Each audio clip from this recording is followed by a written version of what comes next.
नमस्कार। ये आकाशवाणी शिमला है।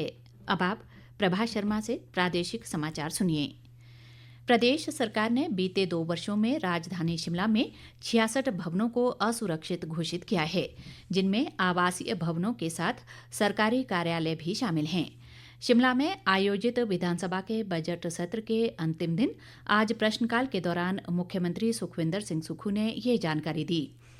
विधायक विपिन सिंह परमार के सवाल के जवाब में मुख्यमंत्री ने कहा कि उनके पास फिलहाल कर्मचारियों का सटीक आंकड़ा उपलब्ध नहीं है।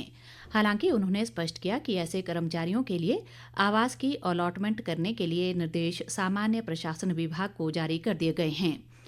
मुख्यमंत्री ने ये भी बताया कि शिमला में स्थित विधायक सदन मेट्रोपोलिस को असुरक्षित घोषित कर दिया गया है। उन्होंने कहा कि इस भवन के मुरम्मत कार्य के लिए बजट भी निर्धारित कर दिया गया है। सुखविंदर सिंह सुक्खू ने आश्वासन दिया कि असुरक्षित भवनों में रह रहे सभी कर्मचारियों को अगले 2 महीनों के भीतर वैकल्पिक आवास उपलब्ध करवा दिया जाएगा। मुख्यमंत्री ने विधायक केवल सिंह पठानिया के सवाल के लिखित जवाब में कहा कि सरकार का धर्मशाला में प्रदेश हाईकोर्ट की बेंच स्थापित करने का फिलहाल कोई विचार नहीं है। उन्होंने कहा कि हिमाचल प्रदेश प्रशासनिक अधिकरण स्थापित करने की प्रक्रिया जारी है। केंद्र सरकार ने केंद्रीय कर्मियों के लिए 2% महंगाई भत्ता और पेंशन भोगियों को महंगाई राहत को मंजूरी दी है।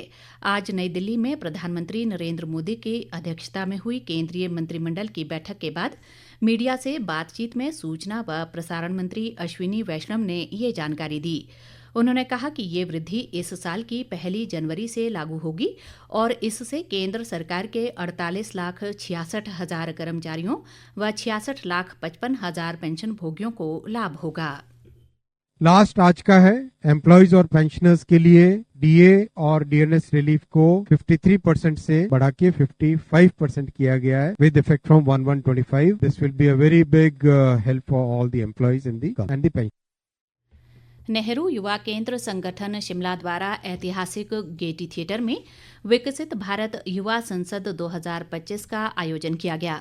राज्यपाल शिव प्रताप शुक्ल ने आज इस कार्यक्रम का शुभारंभ किया। राज्यपाल ने कहा कि युवाओं को किसी भी राष्ट्र की सबसे बड़ी शक्ति माना जाता है और उनकी ऊर्जा, विचार व नवाचार समाज को नई दिशा देते हैं। उन्होंने कहा कि प्रधानमंत्री नरेंद्र मोदी के नेतृत्व में देश विकसित भारत के लक्ष्य की ओर तेजी से बढ़ रहा है और इस यात्रा में युवाओं की भूमिका अत्यंत महत्वपूर्ण है।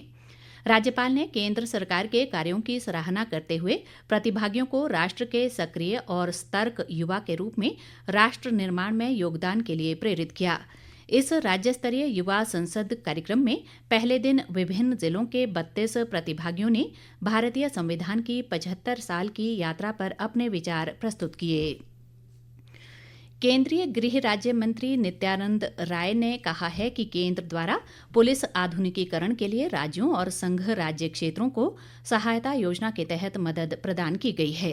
सांसद सिकंदर कुमार के सवाल के जवाब में सदन में उन्होंने कहा कि योजना का उद्देश्य प्रासंगिक अवसंरचना के विकास के माध्यम से राज्य व संघ राज्य क्षेत्रों में पुलिस बलों को पर्याप्त रूप से सुदृढ़ करना है।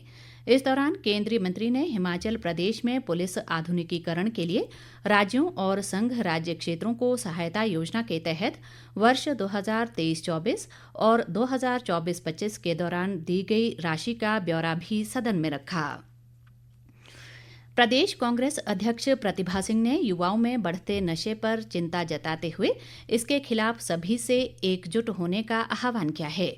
शिमला से जारी एक बयान में उन्होंने कहा कि प्रदेश की कांग्रेस सरकार नशे के खात्मे के लिए प्रतिबद्ध है और नशे की तस्करी व मादक पदार्थों के कारोबारियों पर नकेल कसने के लिए सरकार ने अब सख्त कानून बनाया है।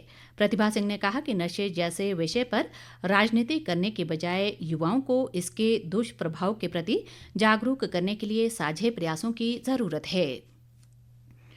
कुल्लू जिला के बजौरा मिल्क प्रोसेसिंग प्लांट लगाया जाएगा, जिसमें प्रतिदिन 20,000 लीटर से अधिक दूध एकत्रित किया जाएगा।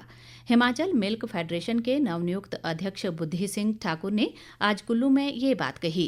उन्होंने कहा कि प्रदेश में 1150 से अधिक दूध उत्पादन समितियां काम कर रही हैं, जिन्हें और सुदृढ़ करने की आवश्यकता है।